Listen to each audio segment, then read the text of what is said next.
महाराष्ट्र के प्रमुख दर्रे।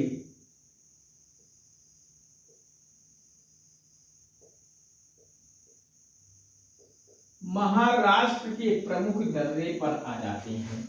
तो महाराष्ट्र में भी ज्यादा कुछ नहीं पढ़ना है, महज 2 दर्रा यहाँ इंपॉर्टेंट है और यही दोनों आपकी परीक्षा में घूम घूम कर आते हैं। इसके अलावा और कोई दर्रा आपके प्रतियोगी परीक्षाओं के दृष्टिकोण से महत्वपूर्ण नहीं है। बस यहाँ भी कोई ट्रिक की जरूरत, हमारे व्यू से ट्रिक की जरूरत नहीं पड़ने वाली है। तो सीधा आप याद कर लीजिए, महाराष्ट्र में हमें 2 दर्रा पढ़ना है। एक दर्रा आपको पालघाट याद करना है और दूसरे को हम तालघाट कह सकते हैं। तो भोरघाट। तो महाराष्ट्र में 2 दर्रा आप याद रखेंगे, एक थालघाट, दूसरा भोरघाट। तो थालघाट और भोरघाट की जब बात हो तो ये महाराष्ट्र के दर्रों में आते हैं। तो महाराष्ट्र मणिपुर में आपको 1 मिला, टूजू दर्रा। महाराष्ट्र में आपको 2 मिला, एक थालघाट, दूसरा भोरघाट। तो महाराष्ट्र में आपको भी 2 दर्रों का नाम याद रखना है। एक दर्रा को लिख लीजिए थालघाट,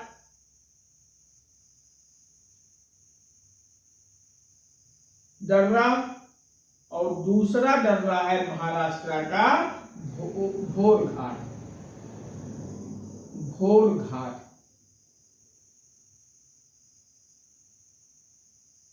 अगर आप महाराष्ट्र के दर्रों में अगर आप ट्रिक की जरूरत समझते हैं तो आप एक लाइन यहां शब्द में आप देख लीजिए, घाट लगा है। घाट लगा है कि नहीं लगा है? तो अगर घाट वाले दर्रों की बात हो तो ये महाराष्ट्र के दर्रों पे आप नजर डालिएगा। तो घाट लगा है तो महाराष्ट्र। तो महाराष्ट्र में कुल कितने दर्रे? 2 दर्रे, थालघाट, भोरघाट। मतलब घाट ट्रिक याद, अगर ट्रिक की जरूरत है तो ये घाट का शब्द याद कर लीजिए। घाट से हो गया महाराष्ट्र के दर्रे। तो महाराष्ट्र में आपको याद रखना है थालघाट दर्रा और भोरघाट दर्रा।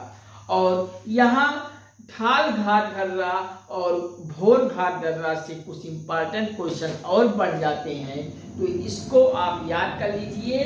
थालघाट दर्रा आपको, मैंने आपको बताया, दर्रा का मतलब पहाड़ों के बीच में